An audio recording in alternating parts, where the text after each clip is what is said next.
This is the Sixth Man Show, an Orlando Magic podcast, with your hosts, Luke Sylvia and Jonathan Osborne, covering all things Magic basketball. By fans, for fans. Go Magic!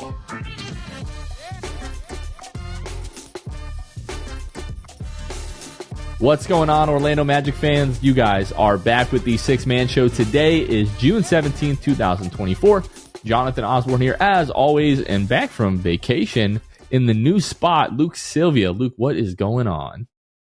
Still unpacking boxes and losing a week of that to vacation.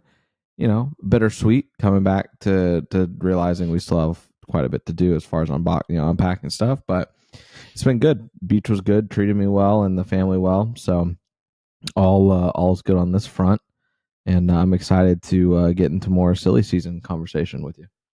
We're going to be talking silly season stuff on this one. Some free agency rumors, and they are simply just that, rumors and speculation at this point, where Dallas Celtics series is 3-1. As you're listening to this on Monday, that series could end as early as tonight. So as early as tomorrow, we could start hearing at least like Orlando Magic specific free agency stuff, and then we're still just a couple of weeks away from like the official start of NBA free agency. But a little bit later in the episode, we were joined by our good friend Dan Savage, who works for the Orlando Magic over there at orlandomagic.com, the best in the game. He joins. Obviously, we recap this past season, talk about the Magic exceeding expectations, about the playoff run, the atmosphere in Orlando during the playoffs, take a look at the free agency draft, all that good stuff. And as always, we had to talk a little bit of Boy Meets World at the end with our friend Dan, but I love Dan. He's just so easy to talk to, so easygoing, so chill and like go with the flow, but also always gives great insight. He's as close to this team as anybody is, right? Like he's with this team every single day. And yeah, just awesome conversation with Dan as always, and appreciate him taking the time. Yeah, he's incredible, and to think it might have been my last Dan Savage official interview conversation on the Sixth Man Show. So also something that was definitely really just bitter, to be honest. There was no sweetness about that, but yeah, shout out to him and always being the man when it comes to sitting down with us, giving us the time, and just like personally like super super nice and kind to me when I see him, and just casual conversation. So he's incredible. How are you doing with all that these days? Like every time we do something, it's like kind of like your last time potentially, doing some things here. How's that going? It sucks. And I'm not going to cry again, but it sucks. And to avoid crying, I'm keeping it short. So that it is unfortunate. And I do think about it every time I hop on here, every time we talk with a guest, whatever it might be. It is awful. But like I just thought that maybe like because we had like the super emotional reveal like earlier in the off season, that like over time it would allow you to like slowly process it, so that when we finally get to the end, like maybe it won't be so bad, but maybe that's not going to be the case at all. Maybe I misjudged that. When it comes to stuff like this, like I'm very emotional. So like in general, when it comes to stuff like this, like big things changing. Oh yeah. It's always like that for me, and it doesn't matter how much I process. I've processed it, and there's some good, some bad, right? A lot of things I'll miss, but ultimately, man, yeah, it blows. But yeah, no, I am processing actively for sure. But I guarantee you, the final episode, I will be keeping things pretty short and sweet.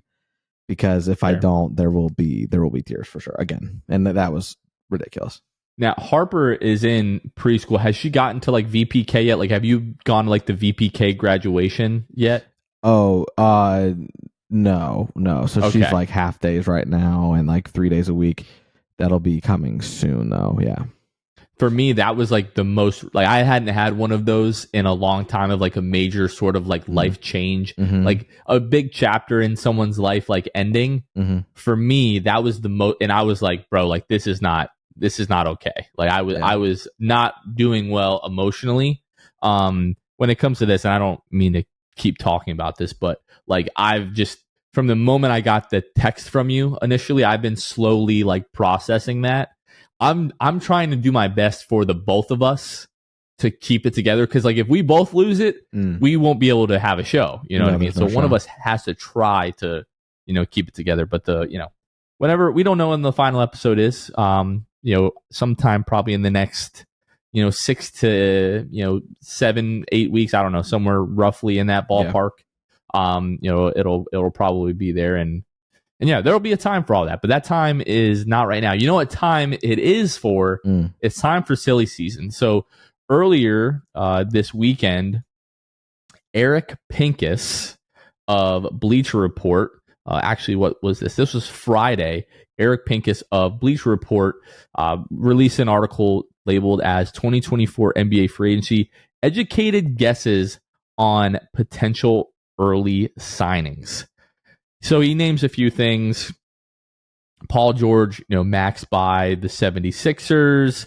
Also, Lauri Markkanen stays in Utah. Isaiah Hartenstein to the Thunder. 3 pretty juicy pieces in here about the Orlando Magic, starting with Orlando ends the Splash Brothers era, talking about Klay Thompson signing with the Orlando Magic this offseason, Luke. I want to just name all 3 so that people can get the full picture of just how crazy this would be, and then we can talk about each specific piece. So he talks about Klay Thompson potentially signing with the Magic. And then the next piece is Magic get another shooter, and this is talking about Malik Monk signing with the Magic.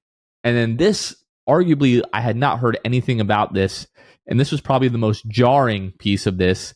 The Magic reuniting with a familiar face. Says Magic add depth with Tobias Harris. So the Magic adding Klay Thompson, Malik Monk, and Tobias Harris through free agency this offseason. Luke, what are your thoughts? The Tobias Harris thing really threw me for a loop, as it probably did everybody. That one was the one that I was like, whoa. But aside from really just that, the fact that he has the Magic getting all of these guys, it's like there's no shot that you sign all of those guys, for better or worse, regardless of what you think of these guys. If you think it would be awesome or if you think it would be absolutely terrible, there's just no way. There's no way that the Magic can do all of this.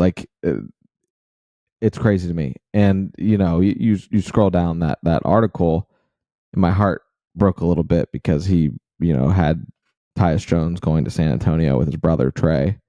So there's that. And then also Hartenstein to OKC. There's been a lot of smoke about that lately. And I really wouldn't mind Hartenstein in Orlando. So it is exciting because there's people even considering tying these names to us. These are all good players. These are all good players, regardless of what you really think of them at this stage of their career or playoff performances or whatever. This is stuff that we would have killed to be in the conversation for, quite frankly, any of these guys 4 or 5 years ago, right? These are guys names that you would like your team to be tied to just for the sake of we're relevant. We finally are on the map. Now, there's a lot of me that dismisses this because of the fact that Orlando just has cap space, and they are just throwing people at Orlando just because Orlando has cap space, and that's probably the easiest thing to do. But this would be a ridiculous offseason. And regardless of what you think of these players, that would be a ridiculous offseason. That would be mind-blowing to me. Yeah, this is obviously the part of the offseason, like we talked about with Dan, that agents are using the leverage that they have for, obviously, teams are not having direct negotiations with these players. You always hear about back channel conversations, and obviously, players are aware of certain situations and they're talking to other players around the league. But that's where we're at right now. Klay Thompson probably, ideally, does he want to stay in Golden State?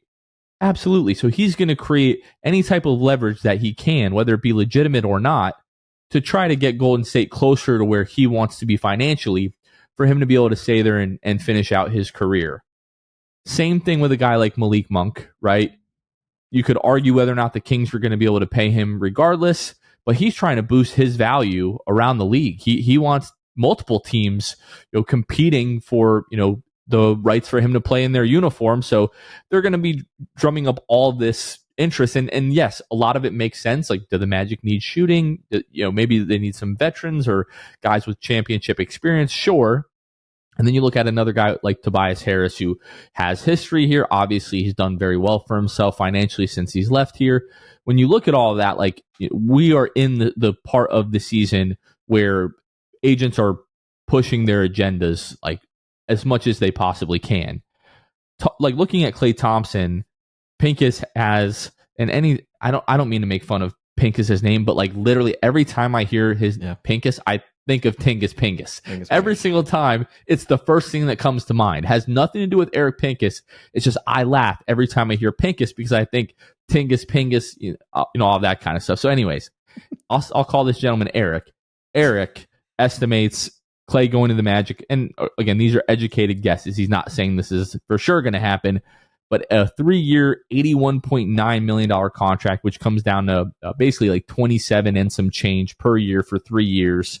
Malik Monk, I think it's a 4-year, like $86 million deal. And then with Tobias Harris, it's a 2-year, $16.9 million contract. And the Magic would have to, renounce some guys' rights. And if they want to keep those guys, like re-sign them to deals like Joe Ingles, terminate his team option for next year, you could still re-sign him after the fact.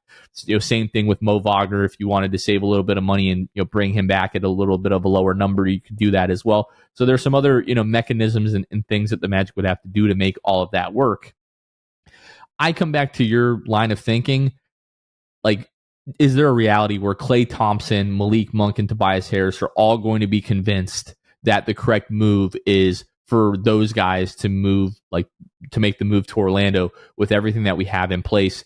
And we talked about patience with Dan and not jumping the gun or not hitting the NOS button a little bit too early. This would be like putting everybody on like a SpaceX shuttle and catapulting this team into space. Like, this would be pressing the gas so hard. And for me, it would feel like it's too much too soon, where yes, do the Magic need to make moves and press on the gas a little bit to get this bus rolling in the right direction a little bit faster? Of course. But to me, like, this is just way too much, especially when we do have the questions with Klay Thompson of, like, where is he in terms of like a locker room guy at this point? A guy that does seem like he's gotten a little bit bitter as he's aged and has dealt with a lot of the injuries. Malik Monk, Magic fans have been talking about Malik Monk for months. The Tobias Harris, I don't love it, right? But for that number, $16.9 million, basically $8.5 million a year just for 2 years for a guy that, over the course of the last 6 years is right at 48% from the floor and, league average, if not better, from the 3-point line, and, has history here. We talk about guys like Vooch and Evan and AG. I'm a little bit less nostalgic for Tobias Harris, I would have to admit. I don't love that fit, but getting a guy, he's, I think, just turned 31 years old, who is capable of still being relatively efficient, and a guy that I would expect to come off the bench, especially at that figure. I don't know that I would hate signing Tobias Harris for a 2-year deal at $8.5 million per year. Yeah, I mean, that you get to those numbers, it's like, why not? Like, why wouldn't you just do that, right? Like, this is like assuming that like Gary Harris is gone and Markelle is gone. Yeah, and at that juncture, like, that's not starter money, right? By any means. So it's not like you would feel the pressure to play him, right? Which is kind of what the Knicks battled with for a while with like Evan Fournier before being benched. Regardless of what you think of that, they hesitated because of the money they paid him to do that. Now you're at a point with Tobias. If you were paying him $8 a year, that's really low risk and low stress situation there. So it doesn't get me going by any means. It doesn't make, like, I'm not turning my head at that at all. I think that's that's a good number for Tobias. And I think he might end up getting more than that. So, like, and not necessarily the Magic. So I wouldn't mind that at all. I wouldn't hate that number. The other silly thing, Jonathan, unless you had another thing to add to that, do you? I was just gonna say, like, even at $16.9 million, I probably don't want to do it, like, just because of the bad memories. Like, I have better memory, and some people are gonna kill me for this because they always do. Anytime I say anything positive about these guys, I have more positive memories with Evan, with Vooch, with AG, because at least we saw them have a little bit of success. You know, going to the playoffs for a couple of years. Like when Tobias was here, we were just completely awful, and that Tobias Harris for Ersan Ilyasova, Brandon Jennings deal is one of the worst deals in franchise history, right? But that still doesn't change the fact that we were just mostly really, really, really bad when Tobias Harris was here. You know, all of our problems are going to get solved when the Magic pick up Mario Hezonja. So, oh my gosh, is that where we're going next? Mario Hezonja is, matters. Aiming to return to the NBA. Yeah, and there's already been speculation about the Magic would be a great fit. So that's one that I'd have to chew on for a while. There's a lot of scars that were left by Mario Hezonja not panning out in Orlando. Yeah, Mark Stein has reported that Hezonja is coming up, in discussions for somebody that could make a return to the NBA. I don't even know what his stats have been like. I don't know any of that, but I don't really care, to be honest with you. 14 points per game in all but one season in EuroLeague. 14 points per game last year, 45% from three. Huh? 45? Right now, I'm reading Phil's article from OrlandoMagicDaily.com. I'm sort of skimming through this here. I'm not seeing shooting splits, but he did mention that he shot 45% from three in 33 EuroLeague games last year. So maybe he's found a little bit of the shooting stroke again, which he completely lost, here underneath Scott Skiles. I think it was 45.3 in 33 games on 4.8 attempts.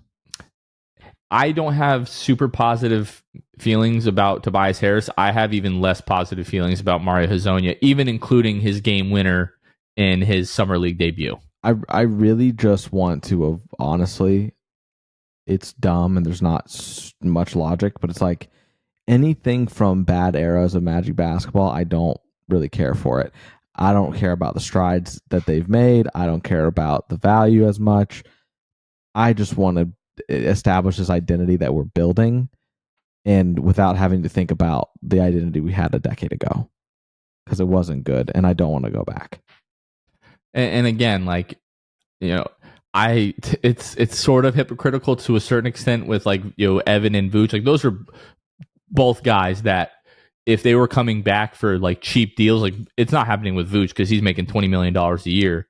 But like, for example, like if Evan Fournier comes back at, $6 million a year, like if he comes back at like the Joe Ingles deal, right? Like a 1-and-1, I'm gonna be stoked about that quite personally, because I still think the guy's got a little bit in the tank. Maybe. But like Tobias and Mario, like I love them when they were here, but I just have like zero desire to revisit that time, especially. At least the 18, 19, and 19, 20 teams had moments of being fun.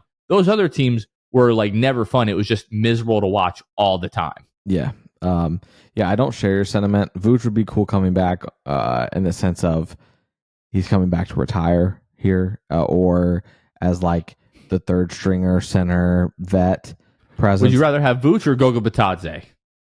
Well, Vooch, but okay, like, you know what I'm saying? Like, yeah, and as much as I love Mo Wagner, I would still say that at this point in their careers, Vooch is still better than Mo Wagner. Yeah, that's not a hot take. Yeah, like if Vooch is your backup center, you're doing pretty well. Mm-hmm. I would do that. I would do that in a heartbeat. Kill me for it. Go ahead. I invite it. Yeah, I don't know. Regardless. For the right money. I'm not talking, don't bring him here on $20 million a year. Like, God bless him. Love to him and his family. You go get your bread, my brother, but we got to preserve some cap space for Paolo and the boys here. Yeah. Anyway, I don't know. That's probably enough of silly season, but we've already talked about those guys, those free agents, a couple episodes, like whatever it was, like a month ago. And we'll continue as we get closer, as we get more smoke and whatever, but yeah, it's indeed silly season, and we'll see what happens. Yeah, like the Clay one is like Tobias. I don't see that happening. Malik, obviously, we've talked about like that would be awesome. You get Malik and Clay Thompson, and like you said, if I'm walking through Publix and I get that Malik Monk and like Clay Thompson notifications back to back, like I'm running up and down the aisles. Like at that point, you just get that shot of adrenaline, and then whenever like your team signs somebody, unless you really don't like that player, your mind usually goes to like, okay, what is the best case scenario for this panning out in this situation? And that's what gets you excited. But I just don't think I could get behind like paying Clay Thompson $27 million a year at this point in his career, especially not for 3 years. 2 years, like maybe I could get there, especially if it was like a 1-1. He's definitely not going to do that at this point. But I don't know that I can get to giving Clay Thompson $27 million a year at this point in the game for the not so young man anymore. Right. All right. Really, I mean, slow week in terms of Orlando Magic news. As you listen to this, we're a week and a half away from the draft. So that's really what we're going to be looking forward to. The draft coming up on the 26th and 27th, if I'm not mistaken. So looking forward to that. Actually, let me pull that up right now. Make sure that NBA draft is the 26th and 27th this year. Yeah, the 26th and 27th. Now they're splitting up the first and second round there. Luke, I haven't gotten your take on that real quick. Just breaking up the draft into 2 days. It's a bad year to ask me because I just don't care about the draft this year at all. But I don't care. Like, and the first round is slated to be 3 hours still on ESPN television. Yeah, so they're just gonna make it more stories and whatever. But whatever, man. As a Magic fan, especially, I don't care because it's like I'm just here for the first round anyway. But the fact that you've still got to stick around for 3 hours is insane. So I don't love that. It's all for the money. It's what it always will be. And ratings and trying to up the quality production. Like, who cares, man? I don't care about the storytelling and all that. Like, I just want to see who gets picked. Save me everything else. But whatever. So yeah, I don't really have too much of a stance on it being broken up into 2 days. I don't love the 3 hour thing for one round. Yeah, that's really my only takes on it, to be honest. All right. We're going to get to our interview with Dan Savage in just a minute here. I do want to let you know we did have some technical difficulties with Luke during this interview. So you see him sort of like come in and out at different, points of that interview there. But, that happens sometimes when you're recording with a guest. But I just wanted to give you all a heads up of that. But before we get to the interview, just want to talk a little bit about our Patreon.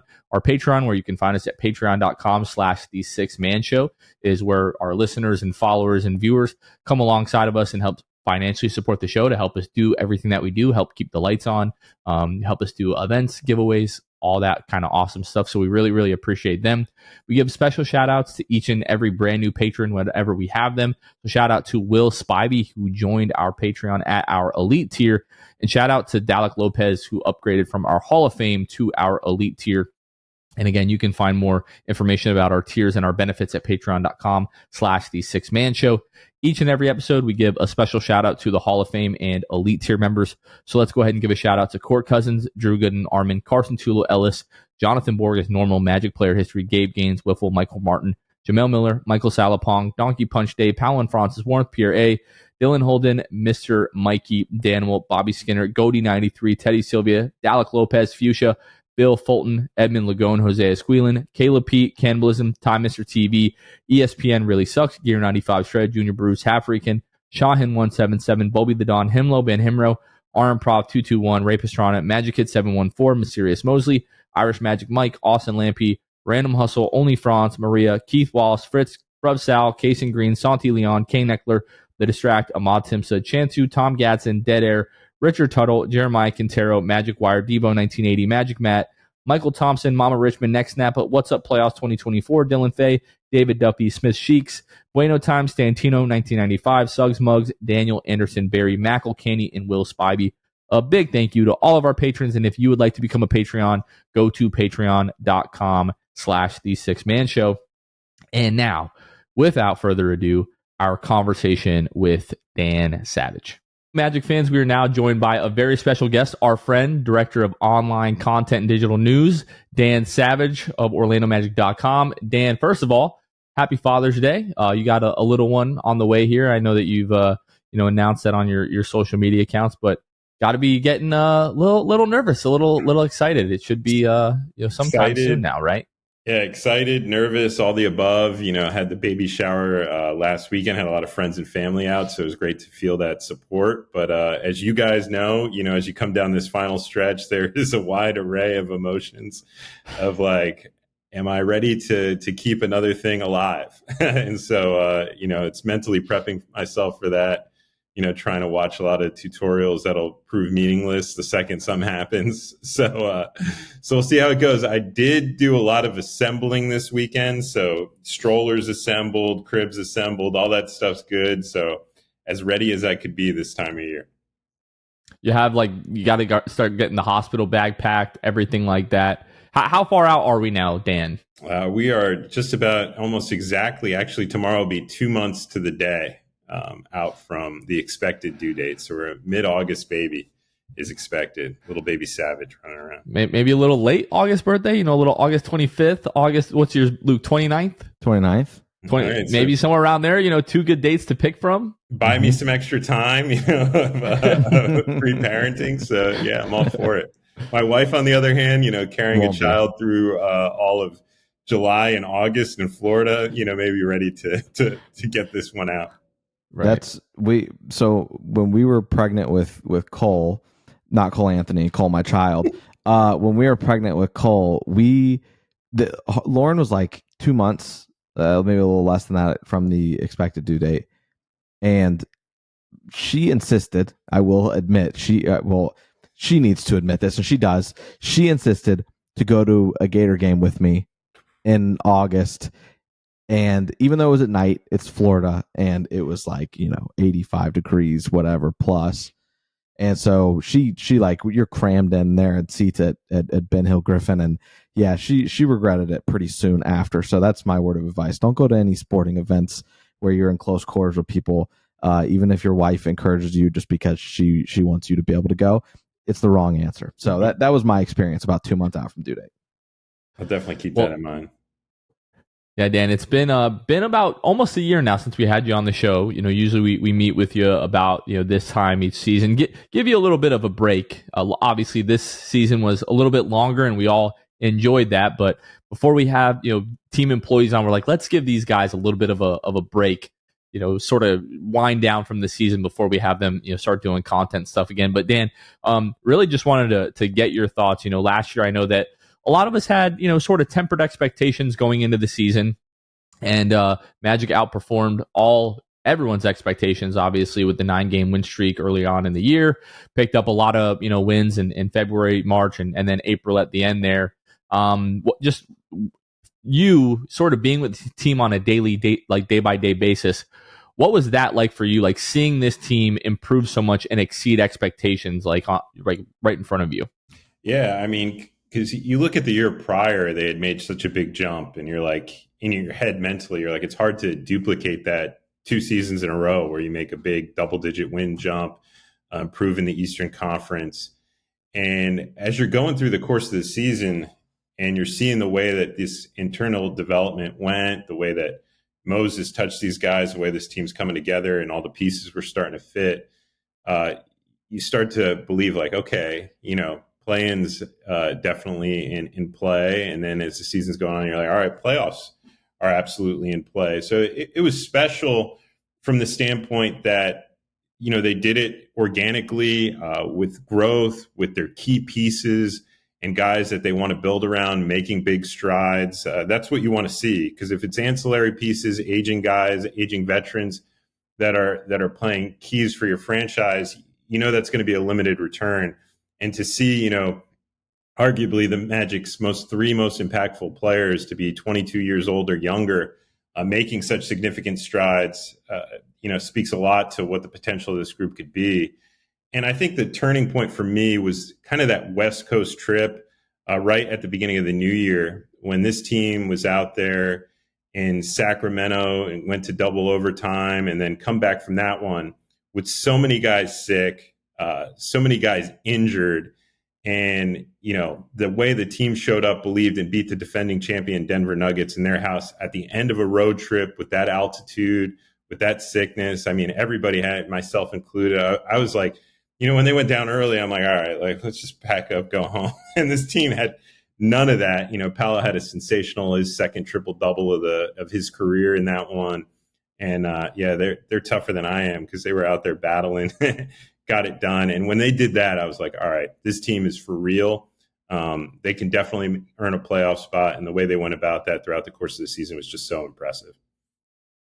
And then fast forward, sort of the last couple of weeks of the season, with 4 or 5 games to go, like they still had a real shot at the 2 seed in the Eastern Conference, and then had the loss to Charlotte, had the loss to Houston, and then Milwaukee, Philadelphia, and then to finally get that one at the end against Milwaukee. Just what sort of impressed you during that stretch? Because they, again, could have got as high as the 2 seed, start losing, and then game 82, backstrip against the wall, win, or you're going to the play-in game.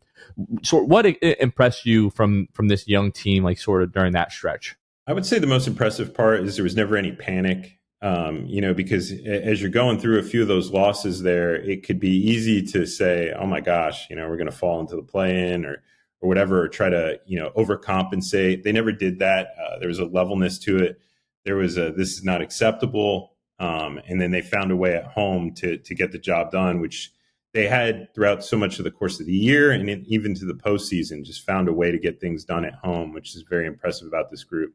I think the biggest takeaway for me at the end of the season was there's some great learning lessons, and guys reflected back on that either at the end of the regular season or during their exit interview process. It's like, home court's so important.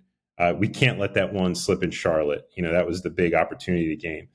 And then I think what players started to realize, because this is our only, first, second go around of it for some of these guys. And then, while it actually matters, maybe the first, true go around at the end of the season, is you start to forget that even teams that don't have that much to play for, like Houston, when you're there, it's their home finale. Like those guys are want to go out with the right taste in their mouth to their home fans. When you go to Milwaukee and you have to play, in that home crowd's finale, like that's a big game as well. So, those things are at stake for teams at the end of the season that, maybe you don't necessarily have circled in that type of way. And that's why, games early in the season matter. And when you have chances against inferior opponents towards the end of the season, you have to capitalize. Yeah, absolutely.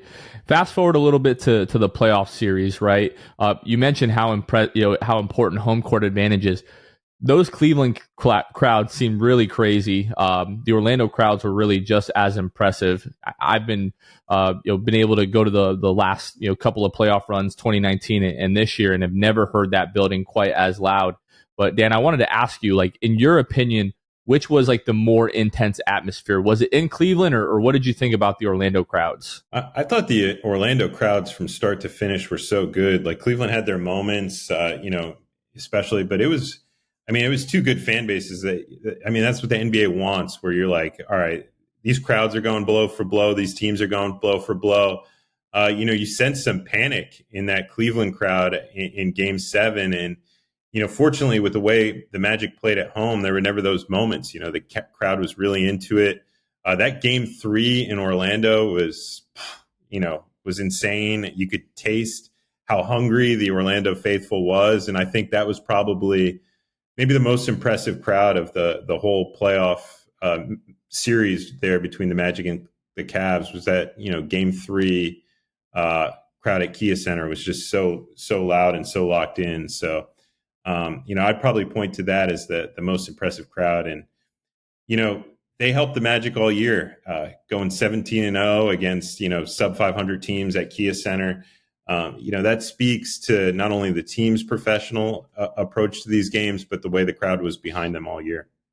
Yeah, the Orlando crowds were absolutely incredible. Games 3, Game 4, Game 6.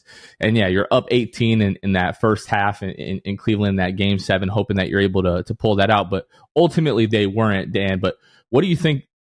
We've talked about the home court advantage, but besides that, what do you think this team is going to take from that playoff series and sort of draw from that moving forward? We know, hopefully going into the next regular season, they're going to realize just how much every single game of those 82 games matter, because, we hear all the time that like the regular season doesn't matter anymore. Well, for this young team, that was evidence that, well, the regular season does matter and every game of the regular season matters. So what do you expect this team to take from this playoff series moving forward? Yeah, as a whole, it's a bit what you alluded to, the fact that, you got to win those games early in the season on the road, that, you're playing an opponent you should win. You can't let any of those slips. And I think, the other big takeaway is just when you get to the postseason, the atmosphere is different. And you could explain that to players until you walk out there for the first time. You see all those matching T-shirts. You see the crowd from the jump. Intro videos are more hyped. Until you experience that, it's hard. So I think as a team, there's a lot of that. And then from the individual player basis, look, a lot of these games, when you go to watch a pre-scout, they highlight a few things the other team does. They go over a few of their top plays that they run, but it's really quick. It's, you're on a back-to-back, sometimes there's only so much you can get into with your team and what the other team does. When you go to a playoff series, it's every little detail of what a player likes, and it's diving deep. And as a player, you learn what the league thinks about you, the way the team guards you, what they try to take away. And so I think from a player-by-player basis, it's so valuable, especially as a young player, to go through it, because then you could see, okay, this is how a team is going to guard me when I'm going against them in a playoff series. And these are the counters I need to develop. And I think for an Orlando Magic team, going against a team that arguably takes away its biggest strength is so valuable, because the Magic had to develop counters to that. Look, it's no secret the Magic's big weapon is getting to the rim, scoring at the rack. What does Cleveland do well? Defend at the rim, prevent teams from getting to the rack, limiting fouls. And so I think for the Magic as a whole, they developed a lot of counters to that, and, arguably could have had a much easier time against some of the other opponents. So getting to experience that against a veteran Cleveland team with some, valuable guys who've had deep playoff runs, I think will go a long way for them. Where we are at this point in the summer, the finals looks like they're going to be wrapping up any day now. We're about a week and a half out from the draft. And then as soon as the finals end, teams can start negotiating with their own free agents. And 2 weeks from today, teams can start negotiating with other free agents. Without getting into specifics, we know that you can't really get into a lot of that. But just speaking generally, what do you expect the Magic to do in free agency to help improve this team moving into next year? Yeah, I think the crazy part about this offseason is that there's so many directions it can go. A lot of times, when I'm doing this time of year, even if I can't say it, I have a pretty good idea of how the offseason will go. And at this juncture, I just think there's so many different paths the Magic could go down, from, different trade opportunities to signings to focusing in on internal growth. I think that's the big advantage they have is they have a lot of paths available to them, and there's no need to rush with their arguably three best players being 22 years or younger. Because the last thing you want to do is at this stage of the game, force it. We've seen other franchises across the NBA take big swings, and it looks like the whole future's ahead of them. They've, had a successful playoff run. They make a big swing. They devoid themselves of assets. And the next thing you know, they're on the list of teams that are stuck and are looking to blow things up. And, the league's been riddled with those teams recently. And so the last thing you want to do is be one of those teams. And the beneficial part of, a Jeff Weltman-led regime is, that guy's going to be as detailed as ever, is going to focus on every possible approach. And if he makes a move, it's going to be the right one for this franchise. So I think the tough part is if you're on that analytics staff, man, you're burning the midnight oil right now between the drafts, different, runs there, because they not only, plan for where they'll be picking at, 18 and in the second round, but they also do different planning for if they make a trade up, if they make a trade back. So those guys are prepared for every possible scenario. And it's like that for free agency too. They have a long list of guys that they might be interested in, how they would fit. So, when the offseason begins, those guys are just beginning their deep work. So you see those guys burning the midnight oil right now. And, they're so prepared. And Jeff will have every, possible analytic at his disposal as he makes these decisions. There's not many people that have been around the team as much as you, Dan, and specifically this iteration of the Magic. We always talk, like the big talking point with the Magic is the team chemistry. Do these guys really love each other this way? How important is it? Everything, right? And the answer is we know it's important, right? We know this is special at this point. That's been established. How critical is it going into this offseason when you talk, when you're talking draft, free agency periods, to keep that continuity and keep that chemistry in mind? We've had this conversation, like Jonathan and Kevin and myself, about like, oh, I would be comfortable dealing this guy because he doesn't maybe mess with the chemistry as much. Like that seems to be very centric. That whole just talk about chemistry and blowing, maybe messing it up. Is that at the forefront of your mind? And would you say that it could be at the forefront of the front office's mind as well?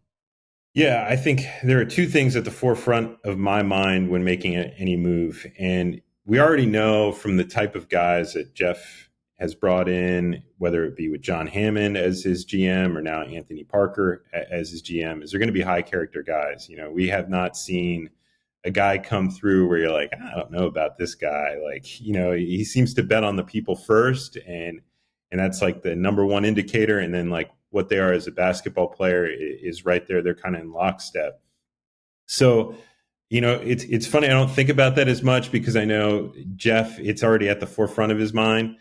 And the other thing that I kind of keep in mind when I see these names and different hypothetical, players brought up is, look, the Magic have a superpower. One, it's getting to the rim on offense. And then two, it's being a top-notch defensive team. So as I look at moves, there's two schools of thoughts with this. One is you have so many top-notch defenders, you can compensate for a poor defender, right? It's like, okay, we have all these other guys. If we get one guy who's not the greatest defender, it doesn't matter as much because we have other guys that could cover him up. I kind of look at it from the lens of this team is so good defensively. We've seen it work. We've seen it translate to the playoffs.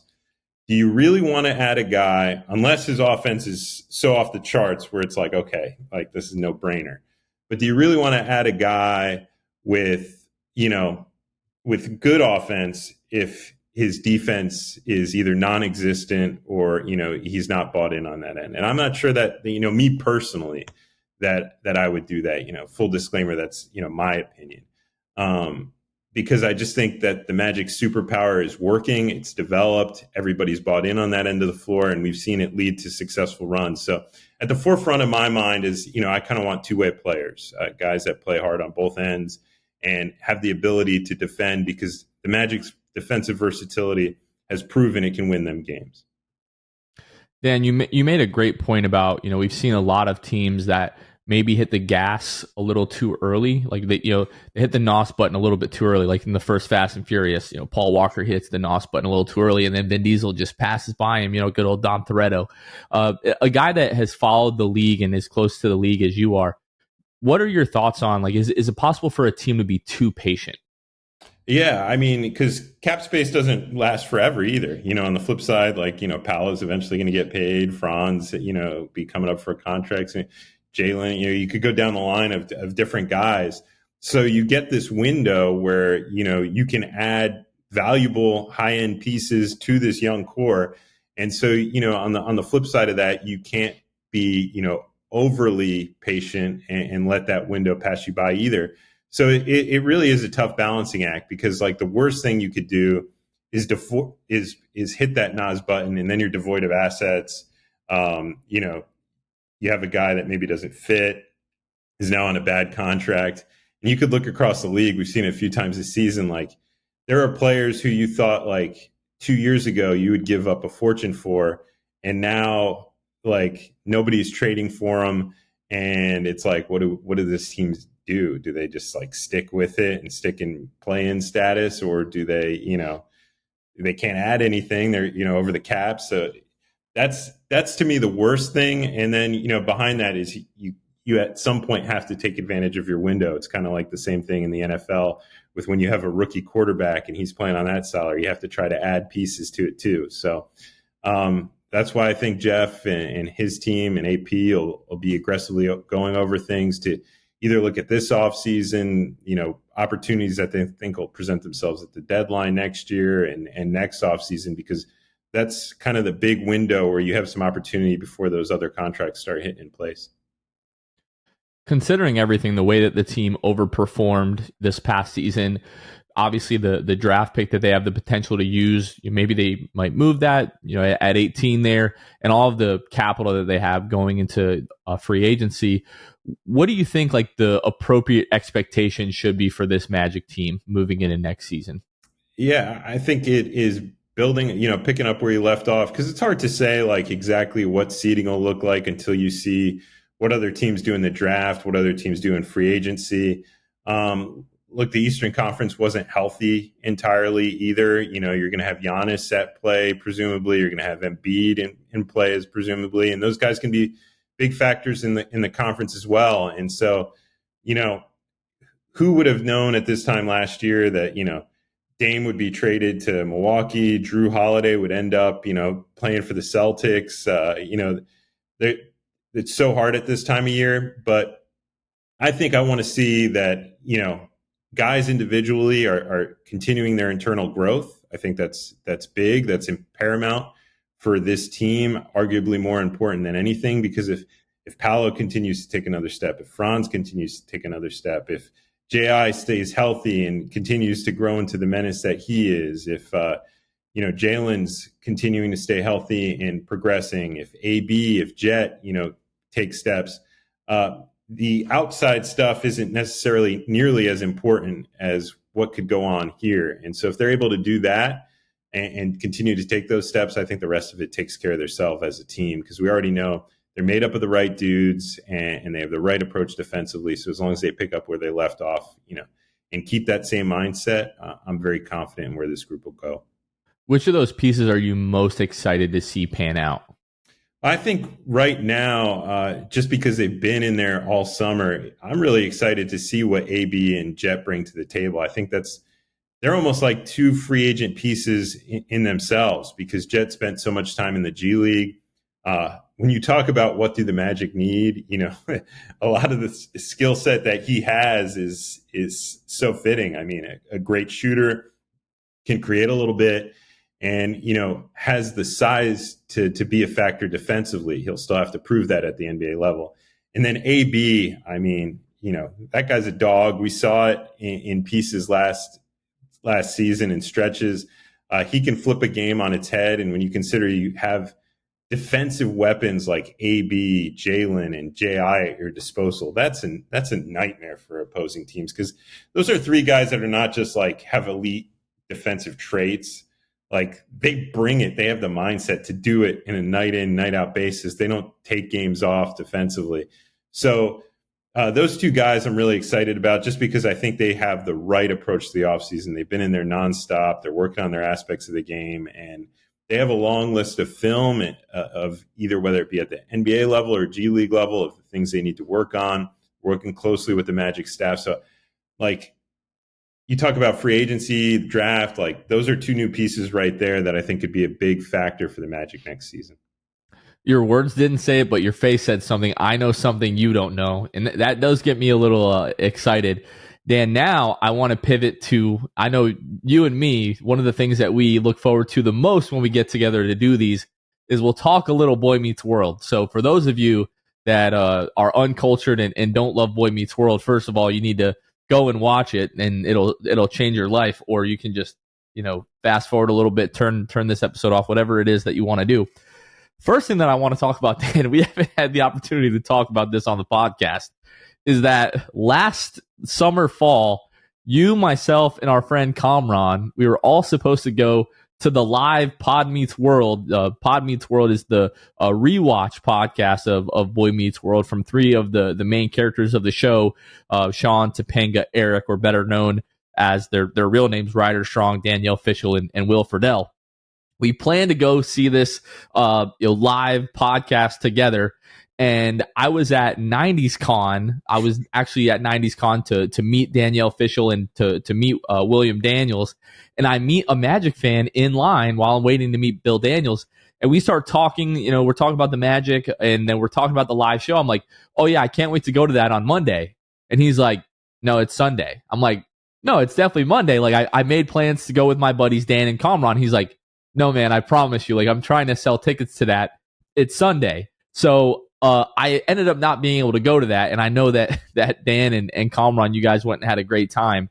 But I don't know that I'll ever be able to forgive myself for messing that up. Yeah, I mean, it's a nice way of saying you stood us up. No, legitimately, because we do the pod every Sunday, regardless if there's a hurricane, if my house is on fire or whatever. Like we have to get the pod done, and it was one of those things where like there's no way that I could have gotten out of this is the wrong word. But it was just one of those situations where I couldn't do anything, and I honestly was heartbroken. I was looking forward to hanging out with you and Kamran and seeing the show. Obviously, I paid money for it, I lost that money on that ticket, so it is what it is. But I can't apologize enough for that. That was so unfortunate. Now, the wild part about that for me was, I consider myself a big Boy Meets World fan, and then you go to something like that, and you're like, I am not in this S tier, A tier of Boy Meet World fans. Like the costumes people came with, the subtle like things. I'm like, man, I am not at that level. Yeah. So it was cool to experience. They made it fun. They had a lot of hidden gems in it, and as a diehard fan of something, you could appreciate it. But yeah, I thought I was a big fan of Boy Meets World, knew a lot of trivia, and then like I was around those people. I'm like, it's kind of like if you thought yourself a big Magic fan, and then you sit in the 6-man show fan base area, and it's like, okay, these guys know a lot more than me. It's like if you took somebody off of like, just a subtle like Magic Facebook group or something and plugged them into the 6-man show section, like not the same level, just knowing all the cap numbers, knowing all the, exact guys who you could add without hitting a certain tier or apron. Like, you guys have that knowledge. Not everybody necessarily has it. That's how I felt at the Boy Meets World level. So you're currently going through your own rewatch. Like what number rewatch is this for you, and like where are you right now in this current rewatch? Good question. I don't know what the number is, but like I always fall asleep with the TV on. And so, but I can't fall asleep to live TV or stuff I haven't seen before, because then I'll be trying to stay up to see what'll happen. So I put on shows that I know inside and out, and usually I'm asleep by the end of the theme song. At least that's what my wife says. So it's a very slow rewatch, because I like, put it on and then I'll try to like pick up where I actually fell asleep and left off. But I'm right at the start of the college years. So I think it's like season 5 is where I'm at currently. So it's hard to watch a show like 5 minutes at a time like that. Like you turn it on, you fall asleep, you got to find out where you were. The college years, I think anybody that's watched the show at least a couple of times realizes that like, 3, 4, and 5, those seasons are really like the prime of the show. And then 6 and 7, it kind of like limps to the finish line. So much like sometimes I'll get into the college years and I won't even finish. I'll just go back and start back at season 1 and watch all the way through season 5. But yeah, right now I'm doing my best to like my rewatch coincides with like Pod Meets World. So I think the last I checked, because they started doing quite a few episodes to like fill the rest of their season out. But somewhere like towards the end of season 4, before they sort of get into senior year there. And it's so much fun listening to that podcast, because like you learn things that you never knew before. And then I'll watch a show and then I'll hear them talk about it, and I realize there's something that I'll miss. So I'll go back and rewatch it again. So I've really, really enjoyed that. But every time we have you on the show, you and I do a little bit of Boy Meets World trivia. I think this is your 3rd time on the show, if I'm not mistaken. I think we've sort of switched back and forth who does the trivia. So this time I thought it would be fun if both of us, do a little bit of trivia. Do you want to go ahead and start us off? All right, I'll jump up with this one because it's kind of top of mind with this era for Sean Hunter. Boy Meets World had some slips with continuity in the show. Over the course of the show, Sean had a few perhaps different siblings. So how many siblings did Sean have get mentioned over the course of the show, and what were their names? I think it's 3. I think it's Stacy, Eddie, and Jack. Bam. Yes, you are 1 for 1, my friend. And then also at this point of the series, we learn a valuable lesson about Topanga. She is very committed to Corey. She passes up an opportunity to go to Yale, in fact, to go with Corey to Pembroke. Upon first meeting Rachel, we also learn that she has given up a college opportunity to a different school to attend Pembroke with her boyfriend, who, as we first meet the character, she is leaving. Which university did she turn down to go to Pembroke to be with? I have no idea. This is going to be wrong. I'm going to say Harvard. Nope. Boy Meets World kept it simple, and they ran Yale back twice. So we have my God. We have 2 girls who just gave up Yale to go with their boyfriends, and they were 1 for 2, kind of like you were there. Hit one, missed one. Right. But I don't know if they got like permission from Yale to use their name, and they just like, you know what, we're going to milk this for everything it's worth, because we had 2 girls do exactly the same thing. Okay, so I'm 1 for 2. All right, so for you, Dan, after Eric graduates, high school, realizes he doesn't get into college, he and Corey decide to go on this, summer cross country road trip anyway. And the place that they stop before heading home is home of the world's largest blank. Fill in the blank. Yogurt cup. Okay, for bonus points, when Corey goes to the parade, everybody's putting on goggles to protect themselves from what? Oh, the sprinkles. From sprinkles. Very good, very good. Okay, and then the next one that I have for you is on Corey and Topanga's honeymoon, what trade does Corey pick up and try to make a living on the island? If I believe correctly, because I'm not quite there yet, he is carving coconuts. To which his brother Eric comes and slides in a few extra, and you could argue he is more talented at carving the coconuts than Corey is. The face is just so absolutely so good. That's all I got for you this time. A little bit of Boy Meets World trivia. You got me on the Yale thing. I felt like I was doing pretty good the last couple of times that we did trivia, but that was definitely a good one. But again, the college years are not my strong suit. Like, I feel like, especially again, seasons like 2, 3, 4, and 5. Sometimes I feel like I can go line for line. And the best part about that show is like I've seen it, so many of those episodes hundreds of times, and I still laugh at all the stupid jokes. So, Dan, I know that Luke really doesn't appreciate when we do this Boy Meets World trivia. I know there are probably some fans that don't really care for it either. This is one of those things that's just for me and you whenever you come on the show here. But Dan, as always, man, can't thank you enough for taking the time. Looking forward to seeing you at Magic Games coming up here. I mean, we got like 4 more months until that point, but by that point, you'll have a new little bundle of joy there, and I know that we're all wishing you and mom and the new baby well, man. So again, just thanks for taking the time. Always appreciate it. No, I appreciate having you, and let it be known that with that Yale one, when I saw that come up, I was like, I didn't realize that, and I was like, you know what? I'm putting that in the phone, and I'm saving that for the next time I'm on the show, which fortunately was like 4 days later. So it worked out perfect. It worked out well. Thanks, Dan. Thanks so much. A big thank you again to our guy, Dan Savage. Always a pleasure. Always fun talking to Dan. And of course, I love it when I get to talk a little bit about Boy Meets World, because Luke refuses to watch it and I can't talk to him about it. But I've had listeners that have heard me talk about Boy Meets World with Dan and then went and watched it and told me that it is one of the best shows ever. So if you're curious at all, if you've been thinking about, Boy Meets World has been on your mind for a long time and you're struggling with that decision, I hope that made it a little bit easier for you.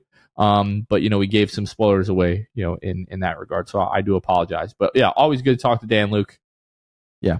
Like I said earlier, shout out to Dan and all the insight that he brings and for being so generous with the show. So shout out again to him, and I hope you guys enjoyed it. And you and Dan had some, off-camera stuff, talking about New Smyrna Beach. Both of you very well versed in the, culinary offerings. So, like, if I'm a listener and I'm going to New Smyrna Beach, like, give me like your top 3 places that you got to hit New Smyrna Beach. Yeah, so I am really partial to the condo even that we stay at. It's called the Sandpiper. And they've got, the pool, all the chairs, which I found out recently. Not all the chairs have umbrellas in all these condos in New Smyrna. You're supposed to provide your own, I guess. I don't know. But the Sandpiper, they've even got everything down to that. You're within like 10 minutes of everywhere. So at that Is this rate, an ad for the Sandpiper? Yeah, it might be. I don't know. Who knows? I'll talk about it with you. But yeah. So that would be the first recommendation. Not really. That's one of the recommendations. Mondelez, you got to hit that spot for sure. It's a French bakery. They've got really incredible pastries. It's not just pastries. Like I got something called a success cookie, which is what I always get, and it's essentially like cookie, and I think it's like sugar cookie. I don't really know, to be honest. What's important here is the icing, and the icing is in the middle. Then there's another cookie, and then there's icing on top, and it's chocolate, and it's incredible, and absolutely diabetes. Something like that, so sweet it like makes your jaw hurt. Yeah, it's so good, and they've got a lot of other really good ones as well. All my family likes different stuff, and so there's a lot to find for everybody. So Napa Grill is like a date night type place, expensive-ish, not expensive, relatively speaking, and like steaks, all that kind of stuff. The Garlic is another place similar in that regard. They have like a char grilled with a lot of their stuff with their grill top they use, and so that's really awesome. JB's Fish Camp is another one. Dan brought that up when we were talking. That's like an outside. You can wear a swimsuit there. They've got like the dock and usually music. That's my kind of vibe. The long like bar tables for like long bars or booth type and things like wooden tables, benches on either side. Really great for families and all that kind of stuff. When we used to go like 45 deep to New Smyrna with family, that's where we would go there all the time because it's just super casual and awesome. And then also you can always hit up some putt-putt out there. For my family and I, we always did like Pirates Cove or whatever else. There's like some that are like 30 minutes away because those are more so Daytona, but still hittable for sure. So yeah, How were your little ones with mini golf? Because mine were into it for approximately 5 seconds, and then they were over it. Never lasts long. We did do a movie.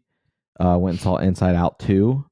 Ooh, how was that? Dude, my kids want to see that. Yeah, we enjoyed the first one. Harper actually sat through the whole thing, which was impressive to me. She's like 4 months away from being 4, but she was locked in and loves Inside Out 1. She met Joy at Disney. So she, Inside Out 2, she was all aboard for sure. And especially in a theater with popcorn and chicken tenders and whatever else. So yeah, it was, that was a cool experience for sure. But now all she wants to do is watch Inside Out 1 on Disney Plus. Avery tricked me into bringing her to see Spider-Man No Way Home, like the one with Andrew Garfield, Tobey Maguire, like all that kind of stuff. So I brought her, got her a big old, Slurpee type of icy thing, got her popcorn, got her, peanut M&Ms. The second the snacks were gone, she's like, all right, I'm ready to leave. And we're like 20 minutes into the movie. And I was like, can we just like 20 minutes in, there's still like 2 hours left in that movie. Mm-hmm. So I was like, okay, we're just leaving. Like we spent $60 on snacks I could have got her for $5 at 7-Eleven, So now that was a couple of years ago. Now she's a bit older and they're actually starting to sit through movies. So I'm going to try to make it out to see Inside Out 2 sometime this week. All right. That's enough random nonsense. I think at the end of this pod, we'll go ahead and wrap this one up. For Luke Sylvia, again, a big shout out to Dan Savage. Thanks for joining the show. Jonathan Osborne here. You all have been listening to The Sixth Man Show, and we will catch you guys next time. See ya. Thanks for listening to The Sixth Man Show. Be sure to subscribe on iTunes and Spotify to get new episodes downloaded directly to your phone. If you enjoyed the show, please take a minute to give us a 5-star rating and a review. It helps out the show a lot. Follow us on Twitter, Instagram, and Facebook at Sixth Man Show. We'll catch you guys next time. Go Magic!